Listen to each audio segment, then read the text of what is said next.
नमस्कार दोस्तों। जैसा कि हम श्रीमद् भगवद गीता का परिचय और महत्व स्टार्ट किए थे, पार्ट 1 हमने कंप्लीट किया था और भूमिका में ही काफ़ी इतनी गूढ़ बातें थी कि उसको समझने में काफ़ी हमको समय लगता है। और एक बार समझ गए फ्रेंड्स तो पूरी गीता पढ़ना बहुत हमारे लिए आसान हो जाएगा। तो आज पार्ट 2 कंटिन्यू करते हैं, जिसमें कि सनातन धर्म से स्टार्ट किया हुआ है कि सनातन धर्म क्या होता है। तो फ्रेंड्स, ये बोलता है कि इसको किसी सांप्रदायिकता या धर्म से लेके नहीं जोड़ना चाहिए। सनातन का मतलब होता है जिसका कोई ना तो कोई आदि है और ना ही कोई अंत है। ठीक है। तो भले ही असनातन धार्मिक विश्वास का मानव इतिहास के पृष्ठों में कोई आदि हो, लेकिन सनातन धर्म का इतिहास में कोई भी हमको आदि नहीं मिलेगा। क्यों? क्योंकि यह जीवों के साथ शाश्वत चलता रहा है। जहाँ तक जीवों का संबंध है तो प्रामाणिक शास्त्रों में क्या कहा गया है कि जीव का न तो जन्म होता है न मृत्यु होती है।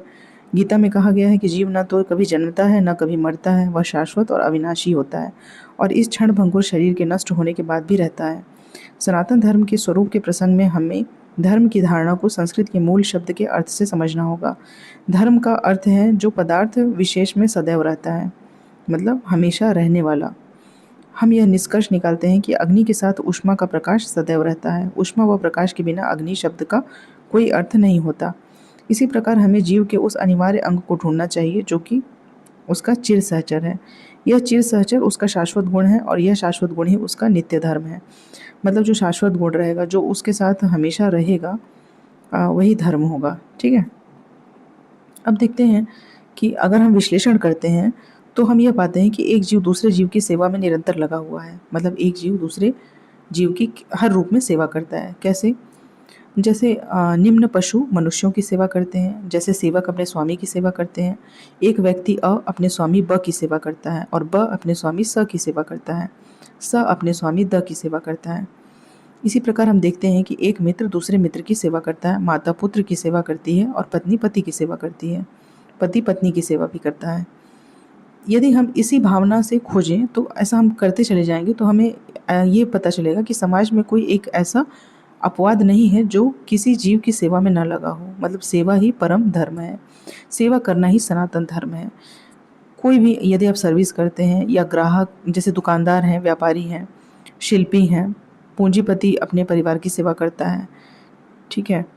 तो सेवा देखा जाए तो हर कार्य में, हर सर्विस में, हर व्यवसाय में जुड़ा हुआ है।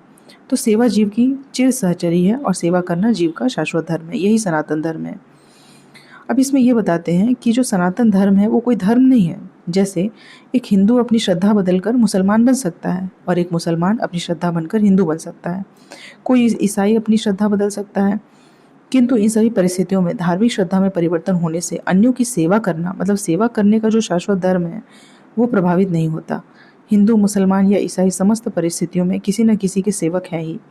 इसलिए किसी विशेष श्रद्धा को अंगीकार करना अपने सनातन धर्म को अंगीकार करना नहीं है, जबकि सेवा करना ही सनातन धर्म है। तो बहुत ही गूढ़ बात बताइए फ्रेंड्स यहाँ पे। ठीक है। कि हिंदू, मुस्लिम, सिख, ईसाई या कोई भी धर्म है, उसका जो मूल जिस्ट है वो क्या है? सेवा करना। और सेवा करना की जो भावना है ना, वही सनातन धर्म है। वस्तुतः भगवान के साथ हमारा संबंध भी सेवा का ही संबंध है। परमेश्वर परम भोक्ता है और हम सारे जीव उनके सेवक हैं। हम सब उनके भोग के लिए उत्पन्न किए गए हैं। यदि हम भगवान के साथ उस नित्य भोग में भाग लेते हैं तो हम सुखी होते हैं। मतलब जब हमारा लक्ष्य वही बन जाता है जो कि ईश्वर हमसे चाहते हैं, तो उसमें दुख नहीं होता। ठीक है। हम किसी प्रकार से, अन्य प्रकार से हम सुखी हो भी नहीं सकते। अगर हम ईश्वर के कर्म को ही अपना कर्म बना ले तो ही हम सुखी हो पाएंगे। स्वतंत्र रूप से सुखी बन पाना संभव नहीं है। जिस प्रकार शरीर का कोई भाग उदर से सहयोग किए बिना सुखी नहीं रह सकता। अगर हमारे हाथ, हमारे पैर, हमारे आँख ये कहें कि उदर का पोषण ना हो, मतलब स्टमक में कुछ न जाए और सभी अंगों का पोषण होता रहे, तो ऐसा संभव है क्या? ऐसा संभव नहीं है। इसी प्रकार बिना सेवा किए ना, परमेश्वर की अगर सेवा हम नहीं करते हैं तो कोई भी जीव सुखी नहीं रह सकता। ऐसा यहाँ पे बताया गया है इंट्रोडक्शन में। ठीक है। फिर आगे बहुत सारी बातें हैं, लेकिन इसमें जो जो इम्पोर्टेंट मुझे लग रही हैं या जो हम मतलब समझ पाएंगे, उसके बारे में ही चर्चा कर रहे हैं। फिर एक पैराग्राफ में बताया है कि आध्यात्मिक आकाश की तेजोमय किरणें में असंख्य लोक तैर रहे हैं। यह ब्रह्म ज्योति परम धाम कृष्ण लोक से उद्भूत होती है और आनंदमय तथा चिन्मय लोक है। यह भौतिक नहीं है, इसी ज्योति में सब तैरते रहते हैं। अब इसमें कहा गया है कि जो इस आध्यात्मिक आकाश तक पहुंच जाता है उसे इस भौतिक आकाश में लौटने की आवश्यकता नहीं रह जाती है। भौतिक आकाश में यदि हम सर्वोच्च लोक ब्रह्मलोक को भी प्राप्त कर लें, चंद्रलोक का तो कहना ही क्या, तो वहाँ भी वही जीवन की परिस्थितियाँ, जन्म, मृत्यु, व्याधि, जरा होंगी। भौतिक ब्रह्मांड का कोई भी लोक संसार के इन 4 नियमों से मुक्त नहीं है। फ्रेंड्स देखिए क्या कह रहा है ना कि भौतिक ब्रह्मांड में कोई भी लोक, मतलब कि किसी भी लोक में हम चले जाएं तो वहाँ जन्म, मृत्यु, व्याधि मतलब बीमारी है ना, जरा मतलब कि क्षरण होना, बुढ़ापा, ये चारों चीज़ें होंगी ही होंगी। तो सारे जीव क्या कर रहे हैं, एक लोक से दूसरे लोक में विचरण कर रहे हैं। किंतु ऐसा नहीं है कि हम यांत्रिक व्यवस्था करके जिस लोक में जाना चाहें चले जाएं। यदि हम किसी अन्य लोक में जाना चाहते हैं तो उसकी विधि होती है, उसका भी उल्लेख इसमें किया गया है। यान्ति देवव्रता देवान पितृन यान्ति पितृव्रता। यदि हम एक लोक से दूसरे लोक में विचरण करना चाहते हैं तो इसके लिए किसी यांत्रिक व्यवस्था की आवश्यकता नहीं है। गीता का उपदेश क्या है, यान्ति देवव्रता देवान, चंद्र, सूर्य तथा उच्चतर लोक स्वर्ग लोक कहलाते हैं। लोकों की 3 विभिन्न स्थितियां हैं। मतलब हम जिसको कहते हैं ना फ्रेंड्स कि अन्य लोक में जाना, स्वर्ग नर्क में जाना, ठीक है, तो वो अन्य लोक जो हैं वो हमारे पृथ्वी लोक से इतर में आते हैं। तो इसमें 3 प्रकार के लोक बताया गया है, उच्चतर, मध्य और निम्न। पृथ्वी कहाँ आती है, पृथ्वी मध्य लोक में आती है। भगवत गीता बताती है कि किस प्रकार अति सरल सूत्र यान्ति देवव्रता देवान द्वारा उच्चतर लोकों यानी कि देव लोकों तक जाया जा सकता है। मनुष्य को केवल उस लोक के विशेष देवता की पूजा करने की आवश्यकता है और इस तरह चंद्रमा, सूर्य या अन्य किसी भी उच्चतर लोक में जाया जा सकता है। फिर भी भगवत गीता हमें इस भौतिक ब्रह्मांड के किसी लोक में जाने की सलाह नहीं देती, ठीक है, क्योंकि चाहे हम किसी भी यांत्रिक युक्ति से 40,000 वर्षों तक यात्रा करके सर्वोच्च लोक ब्रह्मलोक क्यों न चले जाएं, किंतु फिर भी वहाँ हमें जन्म, मृत्यु, जरा, व्याधि जैसी भौतिक असुविधाओं से मुक्ति नहीं मिल सकेगी। लेकिन जो परम लोक, कृष्ण लोक या आध्यात्मिक आकाश के किसी भी अन्य लोक में पहुँचना चाहते हैं उसे वहाँ से ये असुविधाएं नहीं होंगी। आध्यात्मिक आकाश में जितने भी लोक हैं ना, उनमें गोलोक, वृंदावन नामक लोक सर्वश्रेष्ठ है, जो कि भगवान श्री कृष्ण का आदि धाम है। यह जानकारी इसमें दी गई है, श्रीमद् भगवद गीता में दी गई। तो इसमें ज्ञान यही दिया गया है कि भगवद गीता में उपदेश दिया गया है कि किस प्रकार हम इस भौतिक जगत को छोड़ें और आध्यात्मिक आकाश में वास्तविक आनंदमय जीवन की शुरुआत कर सकते हैं। तो यहाँ पे भौतिक जगत का उल्लेख किया गया है। यहाँ पर भौतिक जगत का वर्णन उस वृक्ष के रूप में हुआ है जिसकी जड़ें ऊर्ध्वमुखी यानी ऊपर की ओर हैं और शाखाएं जो हैं वो अधोमुखी हैं यानी कि नीचे की ओर हैं। और हमें ऐसे वृक्ष का अनुभव है जिसकी जड़ें ऊर्ध्वमुखी हों। यदि कोई नदी या जलाशय के किनारे खड़ा होकर जल में वृक्षों का प्रतिबिंब देखे तो उसे सारे वृक्ष उल्टे दिखेंगे, शाखाएं नीचे दिखेंगी और जड़ें ऊपर की ओर दिखेंगी। इसी प्रकार यह भौतिक जगत भी आध्यात्मिक जगत का प्रतिबिंब है। यह भौतिक जगत वास्तविकता का प्रतिबिंब मात्र है। प्रतिबिंब में कोई भी वास्तविकता या सार नहीं होता, लेकिन प्रतिबिंब से हम यह समझ लेते हैं कि वस्तु तथा वास्तविकता है। यद्यपि मरुस्थल में जल तो नहीं होता, लेकिन मृग मरीचिका बताती है कि जल जैसी वस्तु होती है। भौतिक जगत में न तो जल है न सुख है, लेकिन आध्यात्मिक जगत में वास्तविक सुख रूपी असली जल है। तो भगवत गीता में फ्रेंड्स ये बताया गया है कि वास्तविक जगत जो है वो कहीं और है और उसका प्रतिबिंब मात्र हमको यहाँ पे दिखाई दे रहा है। और आध्यात्मिक जगत की प्राप्ति हम कैसे कर सकते हैं, इसका सुझाव दिया गया है। कैसा सुझाव दिया गया है, निर्माण मोहा जित संग दोषा आध्यात्म नित्या विनिवृत्त कामः द्वंद्वे विर्मुक्ता सुखदु खसंज्ञ गक्ष त्यम मूढ़ा पदम व्ययम तत्। पदम व्ययम अर्थात सनातन राज्य धाम को वही प्राप्त होता है जो निर्माण मोहा है। इसका अर्थ क्या हुआ, हम उपाधियों के पीछे पड़ जाते हैं। कोई महाशय बनना चाहता है, कोई प्रभु बनना चाहता है, कोई राष्ट्रपति या धनवान या राजा बनना चाहता है, परंतु जब तक हम इन उपाधियों से चिपके रहते हैं तब तक हम शरीर के प्रति आसक्त बने रहते हैं, क्योंकि ये उपाधियां शरीर से संबंधित होती हैं, लेकिन हम शरीर नहीं हैं और इसकी अनुभूति होना ही आध्यात्मिक अनुभूति की प्रथम अवस्था है। हम प्रकृति के 3 गुणों से जुड़ गए हैं, किंतु भगवान की भक्ति में सेवा द्वारा हमें इसे छूटना होगा। यदि हम भगवान की भक्ति में सेवा के प्रति आसक्त नहीं होते तो प्रकृति के गुणों से छूट पाना दुष्कर है। उपाधियां तथा आसक्तियां हमारी काम वासना, इच्छा तथा प्रकृति पर प्रभुत्व जताने की जो चाह है उसी के कारण है।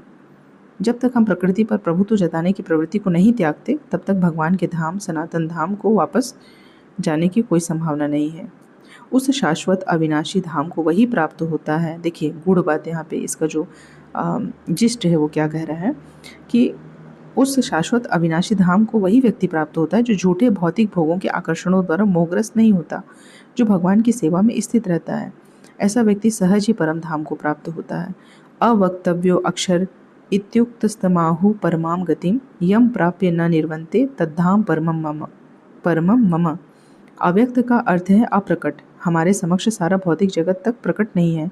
हमारी इंद्रियां इतनी अपूर्ण हैं कि हम इस ब्रह्मांड के सारे नक्षत्र को भी नहीं देख सकते। वैदिक साहित्य में हमें सभी लोगों के विषय में प्रचुर जानकारी प्राप्त होती है। उस पर विश्वास करना या न करना हमारे ऊपर निर्भर करता है। वैदिक ग्रंथों में विशेषतः श्रीमद् भागवत में सभी महत्वपूर्ण लोकों का वर्णन है।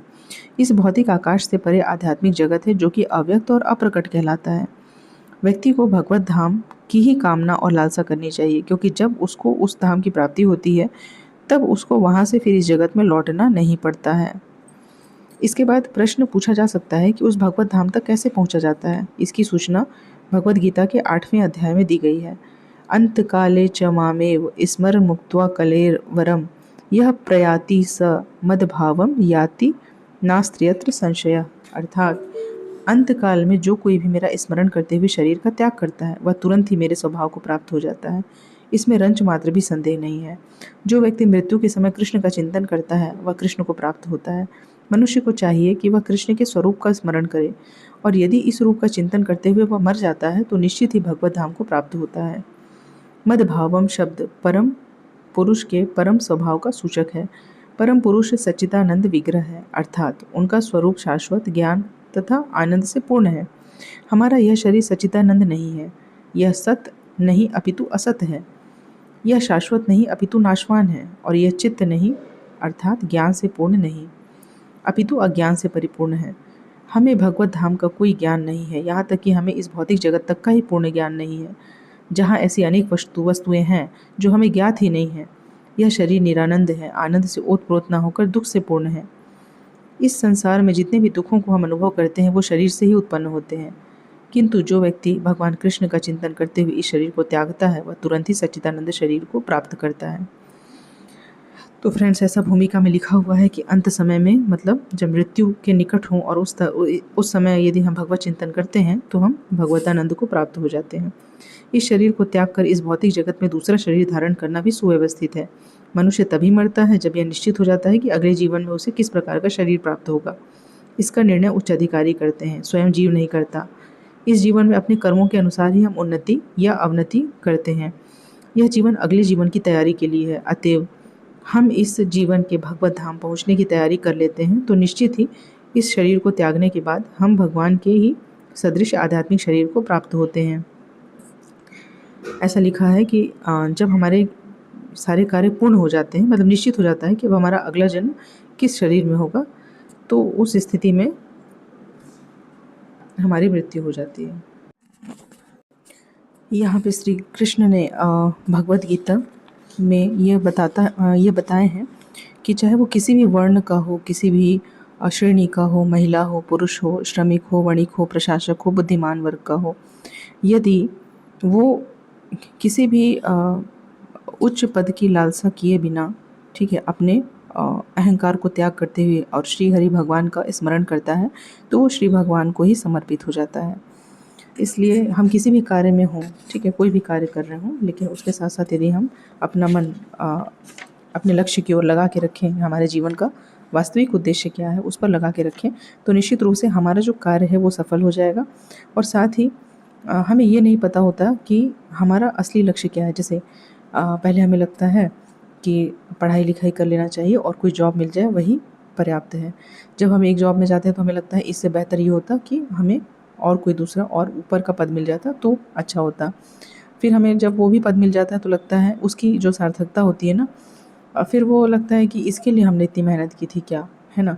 तो आप कहीं भी पहुंच जाइए, किसी प्रकार का धन संपत्ति पद प्रतिष्ठा अगर इकट्ठा कर लेते हैं, लेकिन अगर भगवत चिंतन में रुचि नहीं है, ठीक है, मतलब जो परम आनंद है उससे अगर हम दूर हैं तो हमको कहीं भी शांति नहीं मिलने वाली है। या तो हम पतित हो जाएंगे, नैतिक रूप से शरण हो जाएगा हमारा, या फिर हम ऐसे कहीं पे फंस जाएंगे कि हमें ईश्वर का कभी याद ही नहीं आएगा। जिन्होंने हमें बनाया और जिस उद्देश्य से हम इस धरती पर आए हैं वो हम भुला बैठेंगे। तो उसे याद रखने के लिए जो बुद्धिमान व्यक्ति होते हैं वो अपने सांसारिक कार्यों में तो इन्वॉल्व होते ही हैं, मतलब अपना सारा सांसारिक कार्य करते रहना है, लेकिन उसके साथ ही ना हमारा जो ध्यान है वो हमको ईश्वर में लगा के रखना है। ठीक है, ऐसा इसमें भूमिका में जो है बताया हुआ है। जैसे कि अर्जुन जो हैं वो हे अर्जुन, जो व्यक्ति पथ पर विचलित हुए बिना अपने मन को निरंतर मेरा स्मरण करने में व्यस्त रखता है और भगवान के रूप में मेरा ध्यान करता है वह मुझको अवश्य प्राप्त होता है। तो इसमें एक पॉइंट तो ये दिया हुआ है कि जब व्यक्ति अंतिम अपने जीवन के अंतिम चरण में होता है और भगवान का नाम ले ले तो वो भगवान को प्राप्त हो जाता है। लेकिन मान लेते हैं कि लास्ट टाइम में याद नहीं रहा, या फिर कुछ ऐसी परिस्थिति आ गई, शरीर रोगग्रस्त हो गया कि इंसान का ध्यान जो है रोग पर ही रहा और भगवत चिंतन पे नहीं रहा। तो इसलिए इनका कहना है कि जीवन भर, क्योंकि मन तो चंचल है और इधर उधर हमेशा जाता रहेगा, वो श्री कृष्ण की ध्वनि पर ही स्थिर हो सकता है और कहीं पे भी वो स्थिर नहीं होगा। तो हमें जीवन भर ना ईश्वर का स्मरण करते रहना चाहिए, ताकि अंतिम समय में यदि नहीं भी करते हैं तो हमारा जीवन व्यर्थ ना हो जाए। तो इस तरीके से यहाँ पे उल्लेख किया गया है। इसमें भगवान कहते हैं कि कैसा भी व्यक्ति हो, वैश्य हो, पतिता स्त्री हो, श्रमिक हो, अधम योनि हो, मतलब कितना भी पाप क्यों न किया हो, लेकिन यदि वो भक्ति योग को स्वीकार कर लेता है और परमेश्वर के शरण में आ जाता है, सर्वोच्च लक्ष्य को ही अपना चरम लक्ष्य मान लेता है, तो वो आध्यात्मिक आकाश में भगवान तक पहुंच सकता है। और इसमें ये लिखा है कि जो ये भगवत गीता है ये सभी वेदों का सार है। अगर हम अपने लाइफ में कोई भी किताब नहीं पढ़ पाते हैं तो भी हमें भगवत गीता का अध्ययन जरूर करना चाहिए। इससे जीवन पूर्ण बन सकता है और जीवन की सारी समस्याओं का स्थायी हल हमको यहीं से प्राप्त होता है। इसमें एक उल्लेख ये दिया है, मतलब भगवत गीता का क्या लाभ है। यदि कोई भगवत गीता को निष्ठा और गंभीरता के साथ पढ़ता है तो भगवान की कृपा से उसे सारे पूर्व दुष्कर्मों के फलों का उस पर कोई प्रभाव नहीं पड़ता है। ठीक है, फिर लिखा है, मैं श्लोक नहीं पढ़ रही हूँ फ्रेंड्स, मैं सिर्फ मीनिंग पढ़ रही हूँ, मतलब उच्चार जो इसका ट्रांसलेशन है। सब धर्मों को त्याग कर एकमात्र मेरी शरण में आओ और मैं तुम्हें समस्त पापों से मुक्त कर दूंगा। तुम डरो मत। इस प्रकार अपनी शरण में आए हुए भक्त का पूरा उत्तरदायित्व तो भगवान अपने ऊपर ले लेते हैं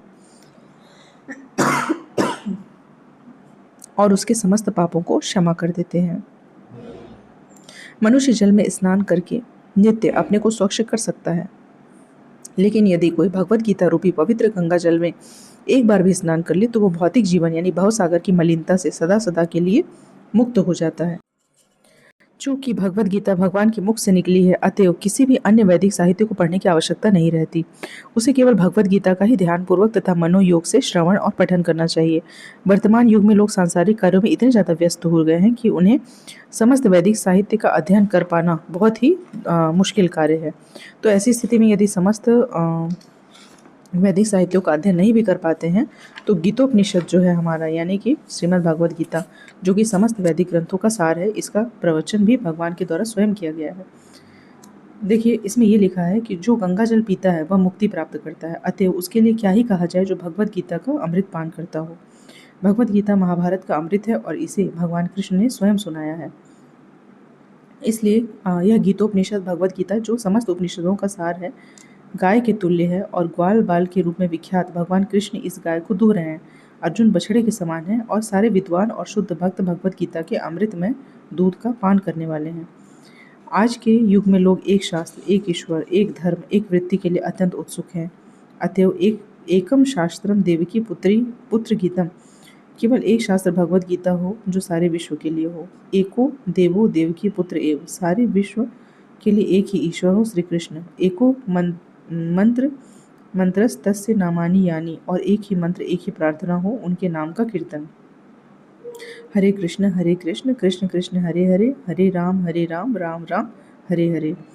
और केवल एक ही कार्य हो, भगवान की सेवा। ठीक है, यहाँ पे हमारी भूमिका जो है समाप्त होती है और भूमिका को पढ़ने से ही ये हमें जानकारी मिलती है कि हम इस किताब को पढ़ने के पात्र हैं या नहीं। अगर भूमिका में हमारा इंटरेस्ट नहीं आ रहा है इंट्रोडक्शन में इंटरेस्ट नहीं है कि आगे क्या चीज़ें लिखी हुई होंगी या किस प्रकार का ज्ञान जो है दिया गया होगा या उपदेश दिया गया होगा, तो हम शायद ही आगे के चैप्टर्स को पढ़ पाएंगे। बहुत मुश्किल होता है इस किताब को शुरू करना और फिर अंत करना। यदि पढ़ भी लेते हैं ना तो इतने सरसरी निगाहों पे मतलब इतना फास्ट पढ़ते हैं कि उसका जो एक्चुअल मीनिंग होता है वो हमें समझ नहीं आ पाता है। जब तक हम इस किताब की ऊर्जा से अपनी ऊर्जा को जोड़ेंगे नहीं, तब तक हम इसमें लिखी हुई बातों को अपने अंदर आत्मसात नहीं कर पाएंगे। तो हम किसी भी स्टेज में हों, चाहे हम विद्यार्थी हैं, चाहे हम गृहस्थ हैं, चाहे व्यापारी हैं, चाहे और कोई सेवा में रत हैं, तो हमें जीवन के किसी भी आयाम में इस किताब को मतलब पढ़ लेना चाहिए। हर आयु में ना हमको ये किताब अलग अलग सी समझ में आएगी। बचपन में अलग समझ में आएगा, युवावस्था में अलग समझ में आएगा, फिर अनुभव हो जाता है जब जीवन का, तो उसके बाद एक्चुअल मीनिंग इसका समझ में आने लगता है। तो फ्रेंड्स, मेरा ये प्रयास था भूमिका कवर करने का। इसको 3-4 बार मैं खुद ही अपनी रिकॉर्डिंग सुनती हूँ रिकॉर्ड करने के बाद, क्योंकि हर बार ना एक नया ही मीनिंग मिलता है। और जीवन में ना इतनी सारी समस्याएं हैं आपके साथ फ्रेंड्स की सबका हल निकाल पाना और असमंजस और दुविधा में हम पड़े रहते हैं, और सारा हल इसमें है। तो एक एक चैप्टर करके हम इसको कवर करेंगे ताकि कुछ तो मिले, कुछ तो ज्ञान की प्राप्ति होगी। तो बहुत बहुत धन्यवाद फ्रेंड्स, अगर आप लोगों ने सुना है तो सुनने के लिए आपकी आभारी हूँ मैं। बहुत बहुत धन्यवाद।